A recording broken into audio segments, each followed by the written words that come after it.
So, so this is a joint work with two colleagues I met when I was in France. So, as he mentioned, I was at University of Montreal for many years, and then I got a sabbatical leave that I spent at the School of Psychiatry at UNSW. And when I was working there, I was working on some brain imaging, right? And then I had some problems that I brought back with me to Montreal and then back to France when I got this position in France. And this is where I started to work on creating this new concept that I'm going to talk about today with Pavlo and Miriam. So this is the outline of the talk. I'm going to skip that, and I'm going to start with the original motivation. All right. So when I was here in 2013, 2014, I worked on this big data set, or the old data set. And this is a data set that contains various information on twins, basically. So these are all twins, right? So you have the zygosity, which is these twins are the true twins or false twins. You have the age, sex, blah, blah, blah. And I was interested into looking at the MRI measures, right? And the genetic information. So I mentioned that in the workshop this morning. And so I was interested more in these MRI images into the white matter. All right? So in the brain, you have the gray matter. Gray matter, these are the neurons. These are the CPUs of the brain, if you want, the cells that do the computations. And the white matter, these are the connections between the neurons. Right? So they are called white matter. This is called white matter because you have the neuron here, the cell computation, the cable that link one neuron to other neurons.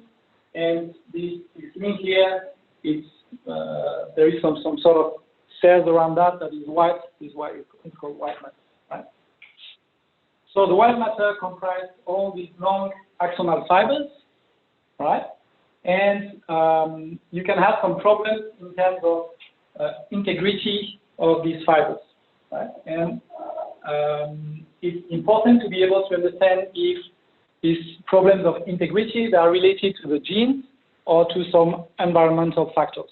Right? Because if you know that, then you can either propose some preventive strategies, right? If the guy is smoking or drinking too much or whatever, or some gene therapy if it's only driven by the genes, right? So it's a fundamental research question for these people in neuroscience, and they want to be able to understand where the problem comes from. All right, so the images that we got are called diffusion tensor imaging, right? And they are acquired using this technology that looks at the water molecular diffusion, right? So the fibers are something like that. And you can imagine that there is a lot of water around all these fibers, and the water is easy for the water to move into that direction and less easy to move into that direction. So the scanner looks at the displacement of water molecules, basically. And then this is called diffusion, and you have the diffusion tensor. And then using this approach or other approaches, you can track all the fibers, and this is, for example, the tracking of the main fibers in the brain. So in my case, I worked only on the main fiber tract in the brain. So this is called the cerebrospinal tract, spinal tract, that goes from the brainstem to the top of the brain. And these are the fibers that drive your movement for the legs and the arms and everything, right? And this is very strong because it is present in the animals, the humans, the birds, and everything, right? So this is the motor cortex area where the neurons here, they drive the movement of the, yeah. All right. So the data that I got, they look something like that, right? So you have the coordinate of many fibers in the brain, And these are on the two hemispheres of the brain, you have these two big bundles of fibers. So, of course, these are some sort of curves, and it's difficult to analyze, so we need some sort of new modeling strategies for that. And you have this type of data for several twins, remember. All right, so I'm going to introduce the half-space test in the very simple case. And then I'm going to explain how we generalize this concept to curves. So Tukey in 1975, he introduced that concept. And basically what it is you want to be able to generalize somehow the notion of ranks in a dimension higher than 1. All right? So it's easy to rank some observation in dimension 1, but when you are in dimension 2, 3, or more, then how can you rank the observation? So basically, this is how you compute this value here, this measure, which is called the half-space test of the fixed point x with respect either to a probability Q or with respect to a set of other points. And the formula is to compute the infimum of the probability of the half space. So this is the half space. And for every U which lives on a sphere in the p-dimensional space.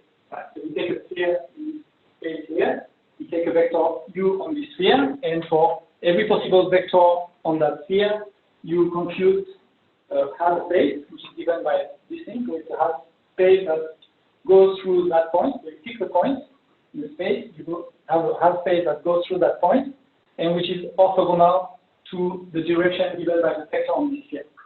Right. So basically, you look at all the hyperplanes that go through that point x, and then you compute the probability of the observation which lives on one side of the plane.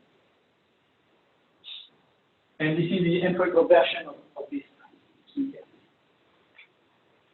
Any question on that? Okay. So this is an example. We have data in 2D here, and we want to visualize the infimum of this measure, which gives you the depth value. Right? So I consider this dot here, red dot, and I'm going to look at one hyperplane. Right? And I'm going to count the number of observations on one side of the plane, which is 120 over the total of observations. And then I'm going to try to look at all the hyperplanes. Right? And I want to compute the infimum, which is this one. So on this one, I just have 13 observations on one side. So for that point, this quantity is equals to 13 divided by 161. Can take another point here. For this point, I want to compute this point x. I want to compute the depth of this point. So once again, I look at all the hyperplanes, and I compute this infimum, which is this guy here. 3 divided by 161. So you can see that if a dot is outside of the cloud of points, then its depth is small. Right? And if the dot is in the middle, then its depth is high, between 0 and 1, in fact. And the way we computed that thing, it's easy to understand that this is what you're going to get as a measure. Make sense? Right. Okay. So from that concept, you can also compute some trimmed central regions, right? Which is defined by that formula, basically. So you fix some threshold alpha, and you would compute the trim region like that. Okay, so same cloud of points, and we set alpha equals to 2 divided by 161, and we try to find all the hyperplanes that leaves you only 2 observations on one side. Right. So each time you have only 2 observations on one side.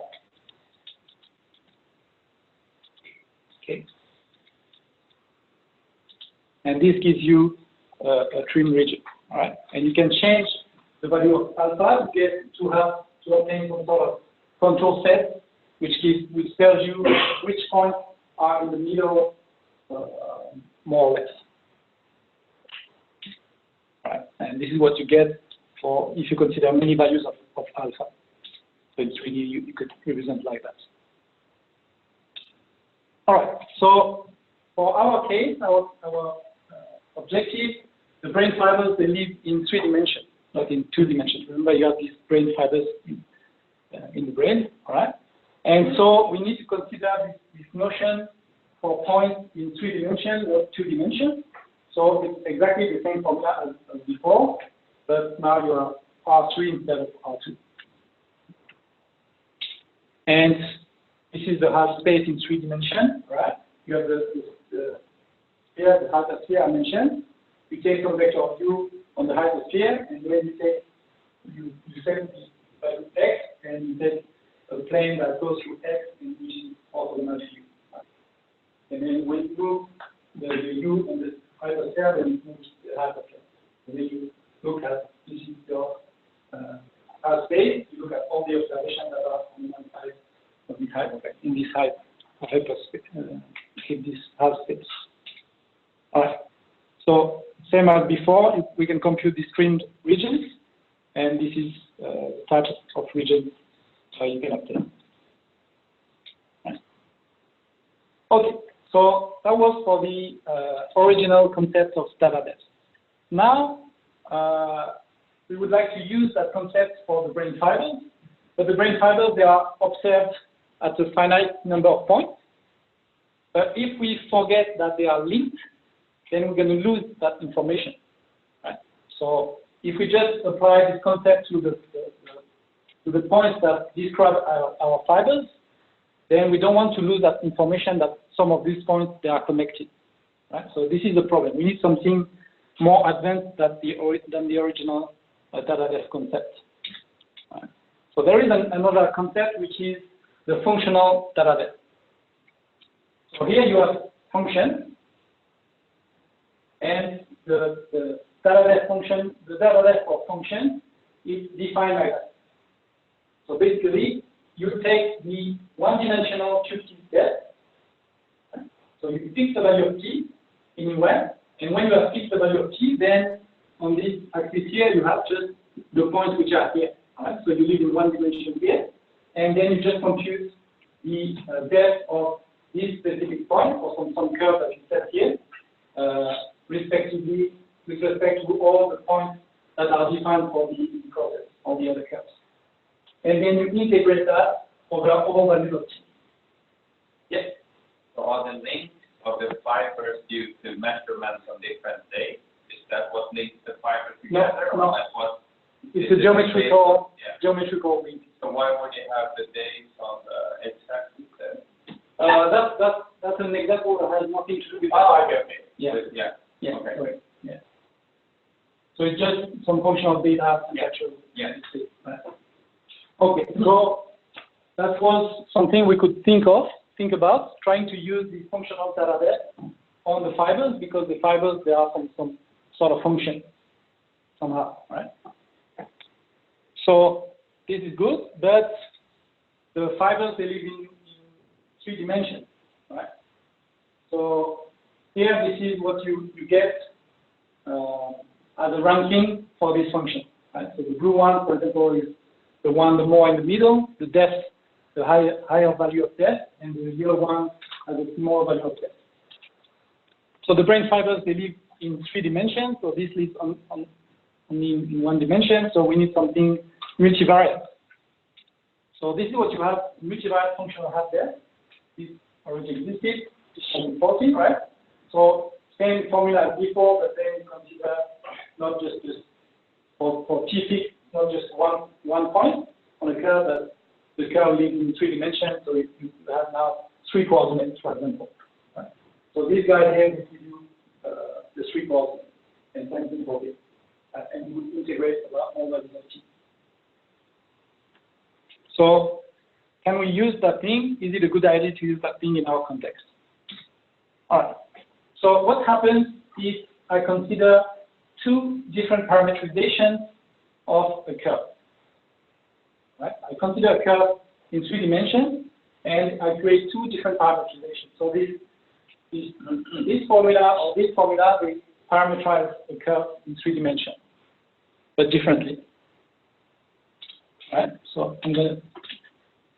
Sure.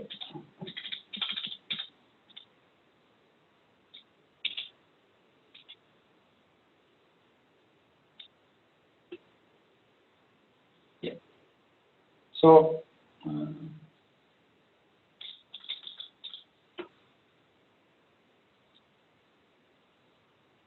this is the first parameterization. For example, you can see it goes very slowly at the beginning and then very fast at the end. Right? So very slowly at the beginning and then very fast at the end. So that's the first set of equation. And if I consider the second parameterization, very fast at the beginning, very slowly at the end. But the two parameterization, they go along the same curve in space. So two different ways to describe the same curve in space.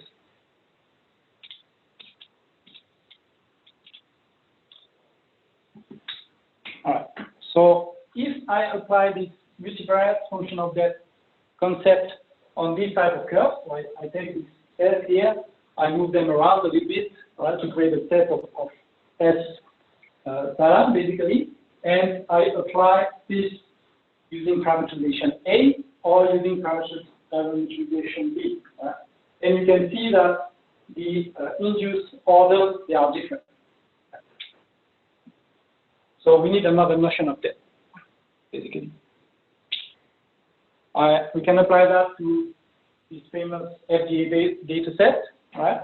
And here, if I use the time parameterization or the arc length parameterization, and I compute the order of the curves. So here, 2 means I would compute for all the curves here the depth using that notion of functional depth, and then I would obtain a value between 0 and 1, and then I would order all these values, and this would be the second highest value, for example. Right? But you can see that for two different parameterizations, sometimes the results are very small, like 9 and 17. So yeah, we have some problems using this thing because it depends on the parameterization, and sometimes we don't know the parameterization. So this is why we worked into generalizing this notion of depth from the functional setting to this setting where we remove the need to parameterize the curve. Right. So I need to introduce a few concepts here. So a path or parameterized curve, what is it? It's just a continuous map from 0, 1 to RD, and so this is the support, if you want, of the curve. So this is what we call the locus. Right? And for each point between 0 and 1, it associates the value on the curve through this function gamma, which is continuous. Gamma of 0 is the beginning of the curve, gamma of 1 is the end of the curve. Now what we define is an equivalence relation that tells us that two paths or two parameterized curves are equivalent if they define the same locus, basically, and if they are visited in the same order. Right? So we define this, we say that two curves are equivalent if they have the same locus somehow. And this is this equivalence relation R, which is R.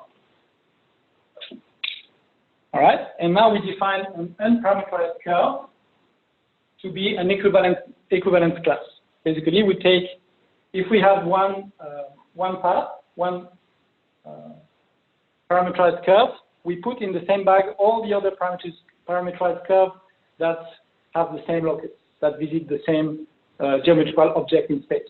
All of them, we put them in the same bag, and in fact, this is our what we call an unparameterized curve. And then we define the space of unparameterized curve, which is the set of all these equivalent beta any parameterized curve which is continuous from 0, 1 to RD. And if we define this distance between two curves using that formula, then this becomes a metric space, and this metric space has some nice properties. All right, so we can define property measures and stuff like that. So it's separable and complete and blah blah. All right. So we need the length of a curve. How do we define the length of a curve? Very easy. We take any subdivision of 0, 1, right? So, and then we're going to compute the length of every segment here. And then we're going to add all these lengths. And we're going to take the supremum of the sum of these lengths over any possible subdivision of 0, 1. Okay, it just means that we diminish or we cut more with this curve, and at the end of the day, we should just approximate this curve more and more precisely. Right? So this is how we compute the length of the curve, and we're going to consider the unparameterized curves that are rectifiable, meaning that their length is finite. Okay? In our context, that's not a problem because the curves in the brain, they are finite. All right, and we need this thing called the normal parameterization, which is specific parameterization, which tells us that you visit the curve at a constant speed, basically. Right? This is the arc length parameterization. So it just means that in your equivalence class, you have all these curves that have the same locus. You can pick one specific one, which is this curve. Okay, so you pick one representant, a curve that is representative of your equivalence class, basically. All right, now we need to define the line integral of a function f over this unparameterized curve C, and this is defined like that. Right? So for one unparameterized curve, so this equivalence class, this bag of curves, we take one representant, which is the one I just defined, the normal parameterization, and then we just take the f of this thing, easily because f is a function from RD to RD, right? And then we compute the classical integral, and we multiply by the length of the curve. And then from now, we can define the probability measure associated to the class of equivalence.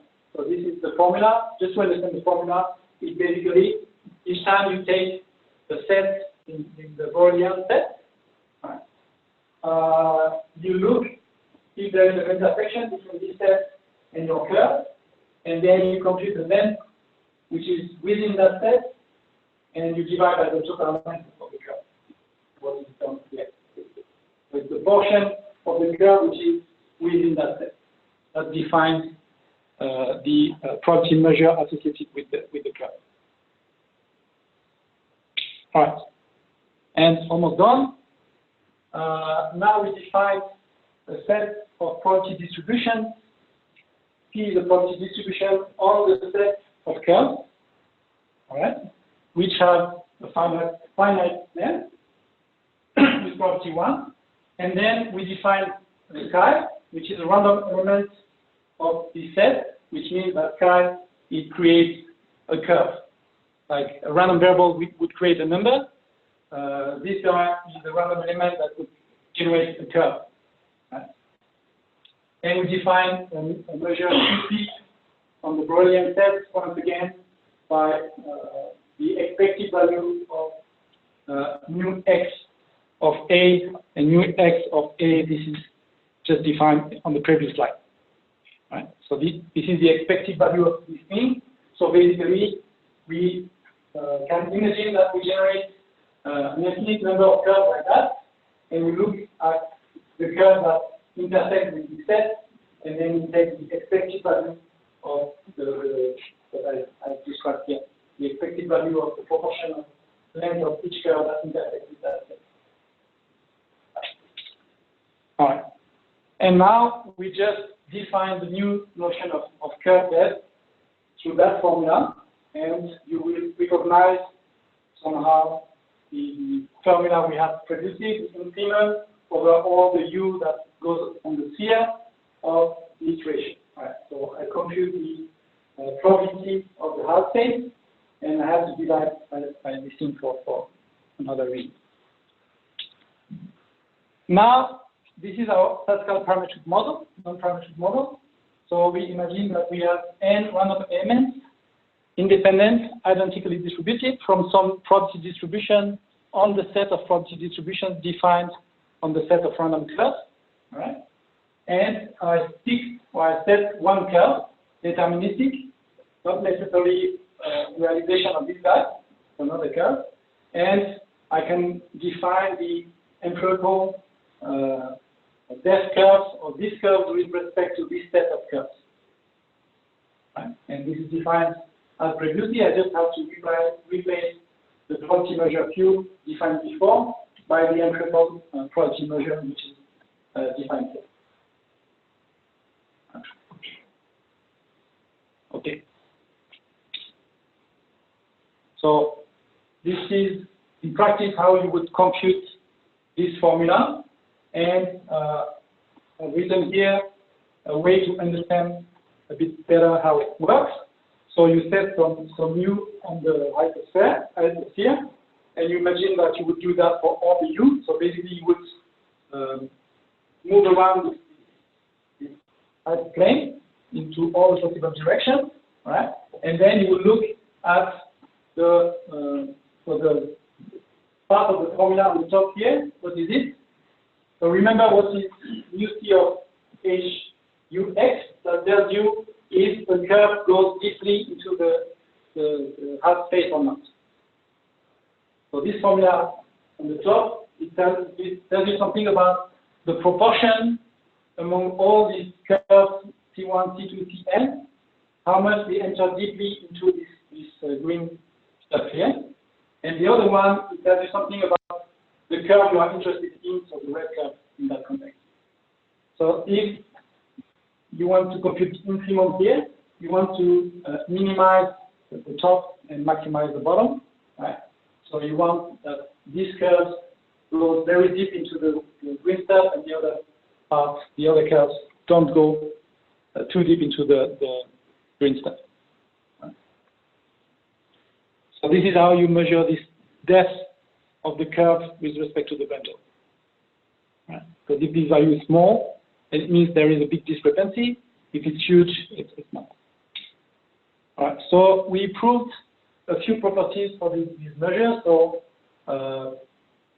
always between 0 and 1. Invariant to similarities. So if you change your bundle of fibers, of curves, by scaling or rotation or translation, it doesn't change the value of the measure. And vanishing at infinity, if you take your curve C and you send that curve very far away from the bundle of the other fibers, then the value of the measure tends to 0, which makes sense. It's not deeply within the bundle, it's very far away from the bundle. And we prove the Will consistency of the empirical version that converges to the theoretical value, basically. All right. So some applications now. So first application is on Euclid. So in that paper here, these authors, they studied the trajectories, the tracks of Euclideans. So if you go on this website, I will show you in the next slide, you can see all the tracks of the Euclideans in the last century. So these are real data, and these are simulated data.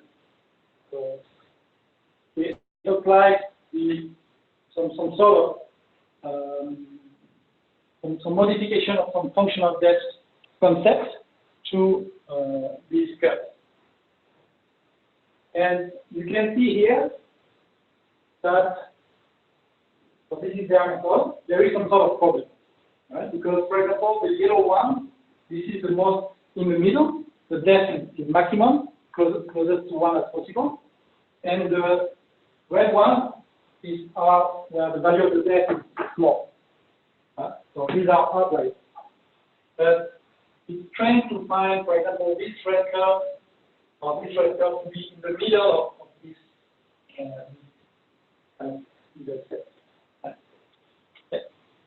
Before you continue with the application, just if I would explain this very easily, can you say that you created sort of a way of non-parametrically estimating a density where each of the points is like a whole fiber, and you do that in a very so that's like that. Broadly, yes, that's something like that. Yeah. So if you would get like, because if you just do like a usual kernel density estimator, you lose the properties that the points actually belong together in a certain way. That's the problem, right? No, the problem is, so this is a function of depth. So you know that this is, all these points that are connected. So you don't lose that information. Yeah. You don't lose that information, but you have to rely on the parameterization of the curve. So if you take a parameterization where this curve is visited very fast or slowly, and for this curve it's a different type of parameterization maybe, then you're going to compare this point on this curve to this point, or this point to this point. So these are correct. And this method works by considering only 1, 2, 3, 4, 5 points, or all these curves at the same time. Then they forget about this point and they take 5 of the point and 5 of the point and so on. Right? Okay. So our method is consider all the points together each time, or at a whole. Yeah. All right. So you can see a problem because the outliers, they don't seem to be really outliers. They seem to be in the middle. So this is the website I mentioned. So you have the web address here. So you can go to this website and click somewhere, then on the map you click somewhere, and you select the regions, and you have all the hurricanes that went through that top basically. So this is an ongoing work, ongoing application for us. So what we did, we generated some data for the hurricane, for the trajectories, and then we applied various depth methods. Right. So the first one is multivariate functional half depth, parametrization time. So there's a typo here, and this is what we get. Right. So you can see for this method, same problem. The red curves, they are supposed to be outlier. They are right in the middle. So there is some sort of problem. If you use the arc length parameterization, same problem. This is the simplicial, multivariate simplicial depth, same sort of problem, even parameterization time or arc length. And then this is the Tukey curve depth that we created, and you can see that it looks better. So the outlier, they are the ones that are red, they are already on the side. Right? These are the same curves, just the color change from one plot to the other, right? So for example, if you look at this guy here, it's blue on this with this method and becomes red with our method. Right? So that makes more sense for that specific application where maybe you don't want to incorporate the parameterization of time or whatever. All right, so you could use that to provide some sort of better confidence for the US regions that would be more willing to suffer a hurricane, and for insurance companies that would be helpful so they know how to make people pay beforehand or something like that, or to plan some money on the side in case there is a problem. So we need to apply that on some real data. It's not done yet. Now go back to the application to the brain fibers. So remember I mentioned this odd study. So I extracted from this study 34 pairs of twins. Right? So 68 people. For each people have the image of the brain, and among these twins, I have 11 false twins. I'm sure you say that like that in English, but anyway, and 23 monozygotic twins, so identical twins. Non-identical twins and identical twins. Right?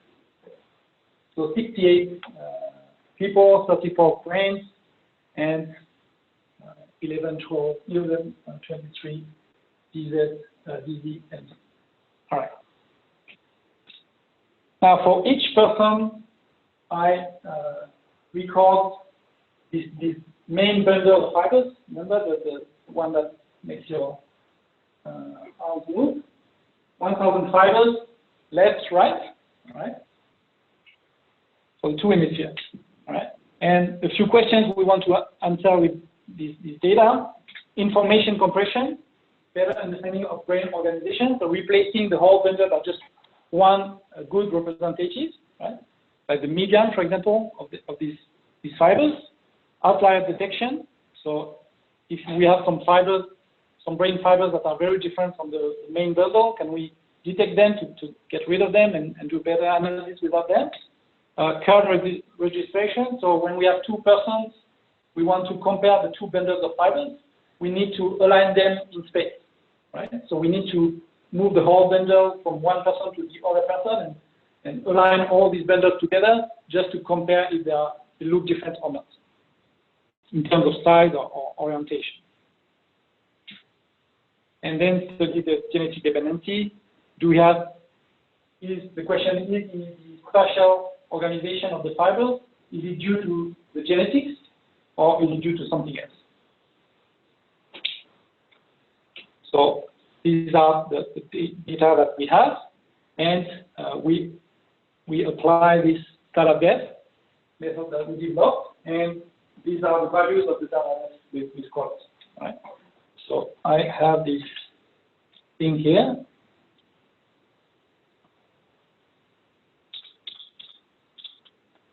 And so this is very convenient to visualize the fibers, basically, because we can decide to only display the fibers only in the middle, just the one that has the maximum depth, or all of them, right? Or using some transparency.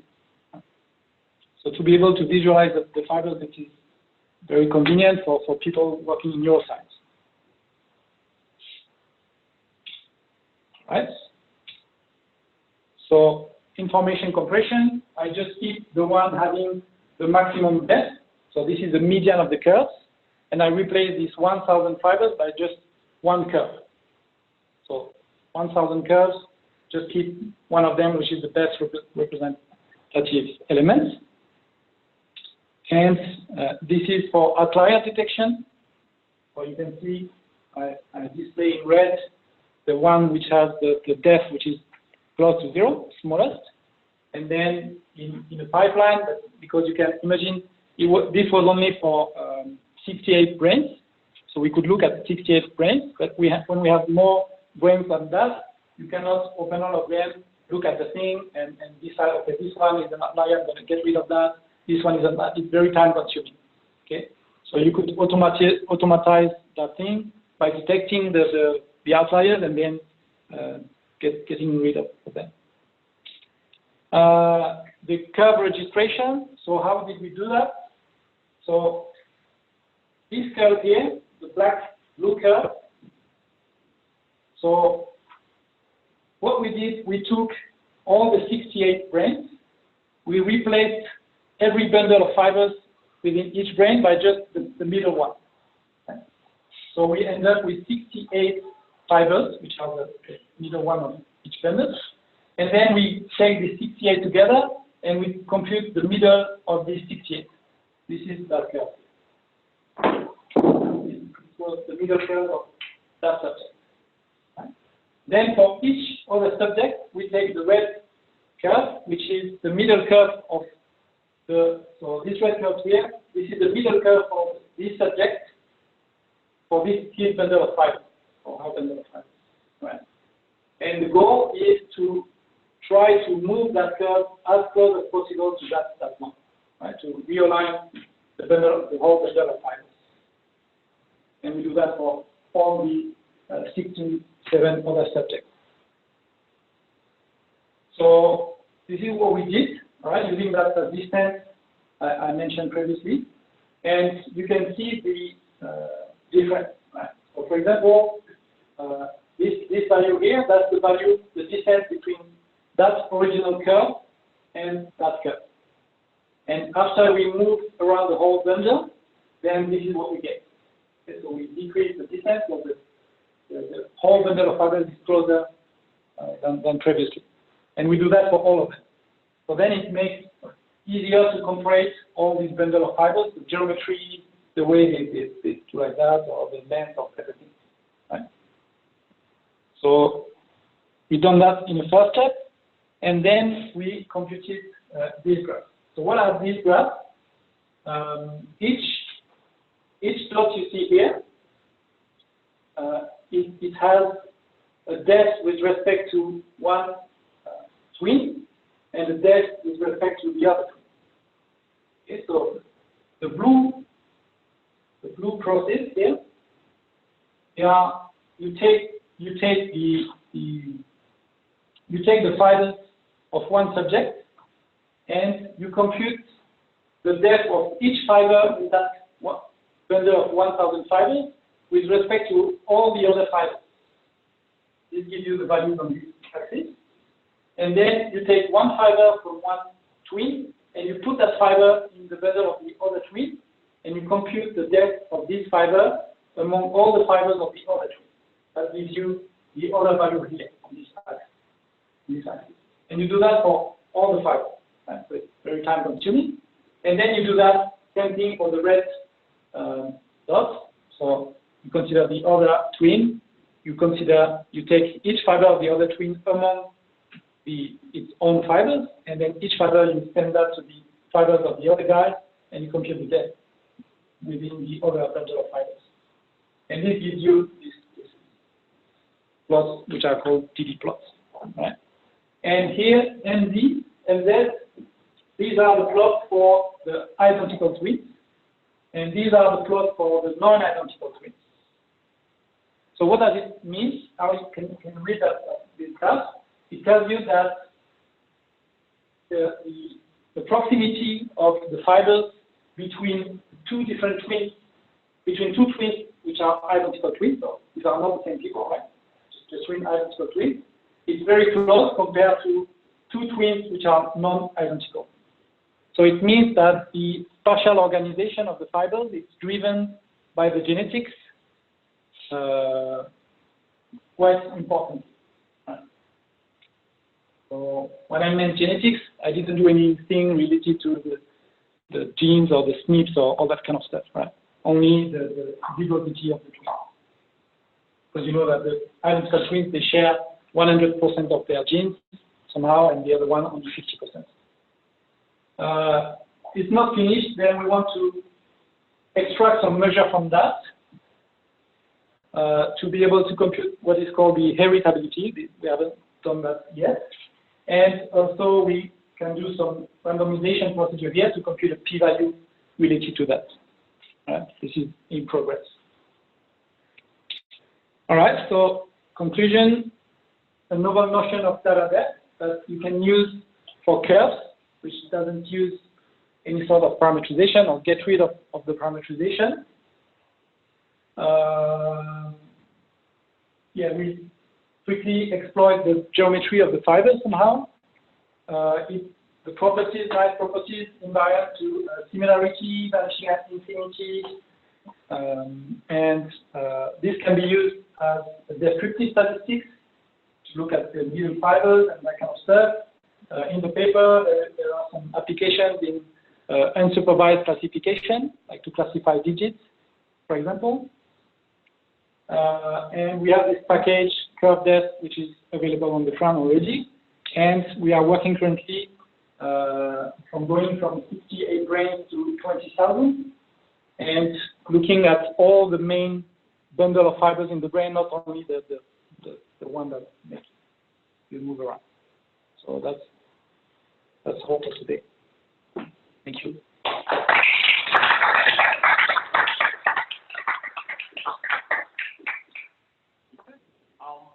Any questions from the proposal? Yes. I think I just wanted to comment that it's not. It's useful as when there are clusters of data not in associated. So much of the these clusters have to do with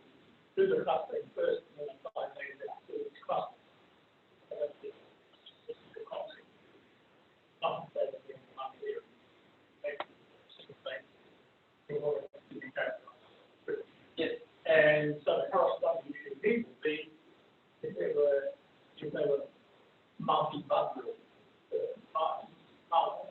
several bundles. So then you'd be wanting to calculate those. Third step, want to do some preliminary analysis to identify the second bundles. Then you've got done So the two elements that you were showing, it sort of looked like they might all be on to it or something. Sort of. Yes.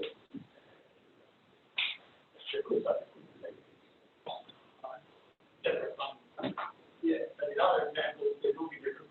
It may be in the currently example, tornado example. Yes, there were quite different examples.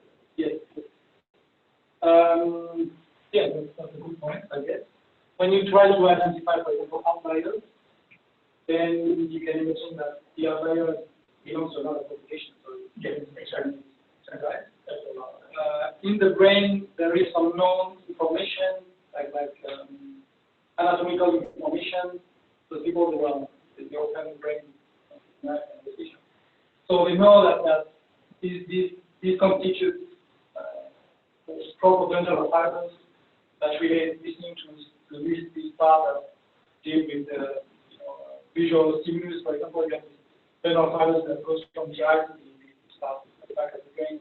So there are already identified many different big bundles of fibers that that they drive this information. Because you know what happens at one side and the other part of the electricity connection. But yeah, that's Thanks for a very nice talk. You would have spatial temporal data. Is it that just introducing time as a fourth dimension and meter the stuff to some here? Or would it, can you extend it straightforwardly to also have a temporal dimension?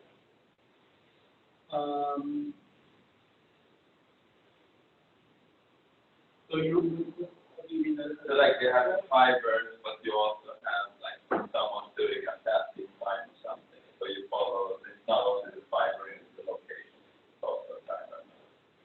Yeah, yes, you can add that as another. It's another dimension, fine. And then run the algorithm and you get the same kind of method. Yes. Yeah. Kind of tricky because removing the parameterization of the time.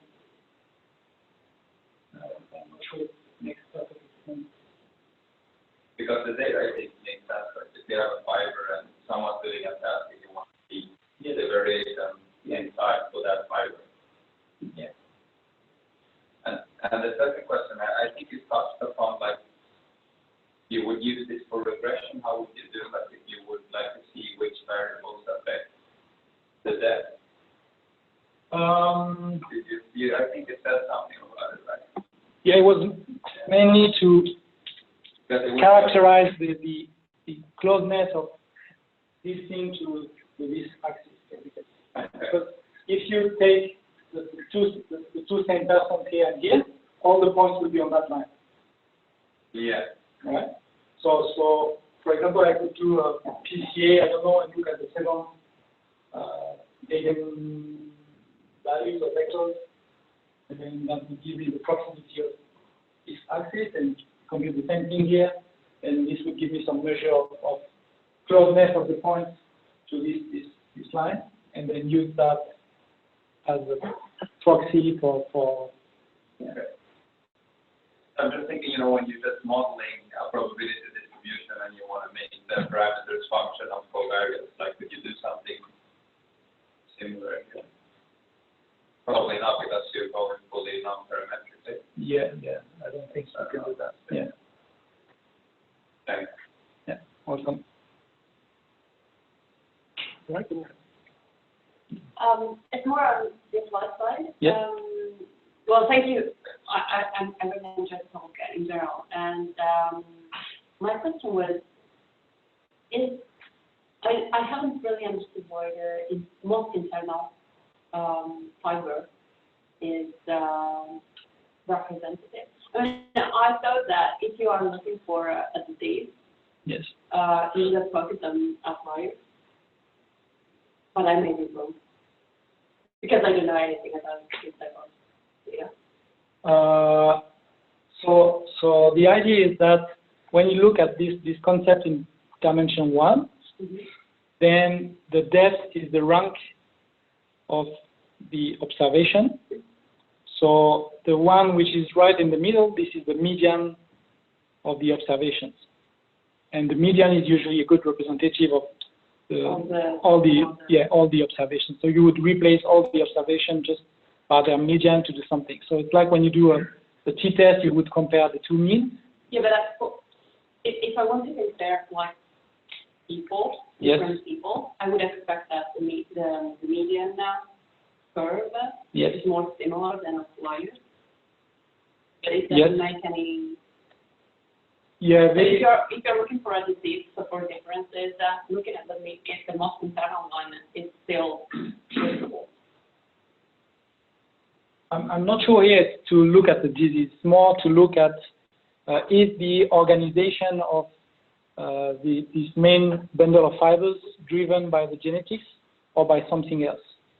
And here you can see that it's clearly driven by the genetics because the middle fibers, it was used only to realign the bundles together. But here on this graph, we use all the fibers. We just get rid of the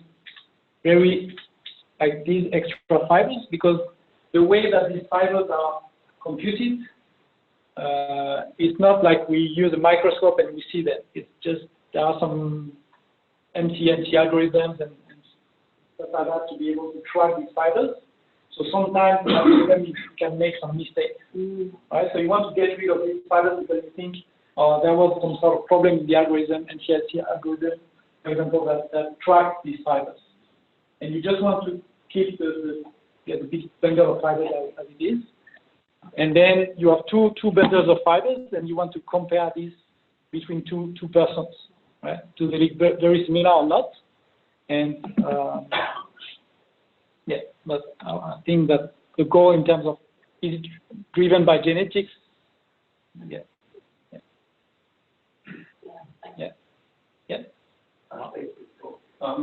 Just with the hurricane that we showed someone else's rank using the functional depth. Yes. Just so I understand. Sorry for that. So the real but the ones that are listed as outliers that look like they aren't outliers might have been ones that followed the same path but maybe went particularly fast. So is that? Yeah, that could be an explanation, right? So they use both parameterization and parameterization, and we get rid of the parameterization altogether. Yeah. But for some application, you might be interested into the specific parameterization. Yeah. Because when you know the parameterization, you incorporate that information into your model, basically, and you want to use that information because you are interested. For Euclidean, it would be meaningful because maybe you want to know if you can stay very long over an island, for example, it's going to destroy everything. You want this thing to go far away very fast, right? Yes. So that could be an information that you want to incorporate in your model. Yes. But for some other applications, that's just not possible. Right? Yes. For the brain, maybe it's not meaningful to have some time issue or some arc length issue. Yeah. Thanks. Yeah. But yeah. Maybe this is another because it's too long compared to the others. But in terms of what we are mostly interested in, the geometry of what we see, for us, this doesn't look like very nice. In that specific sense. Yes. Yeah? Okay. Yeah. Okay. Yeah. All right, any other questions? All right, if not, please join us. Thank you, Pierre, again.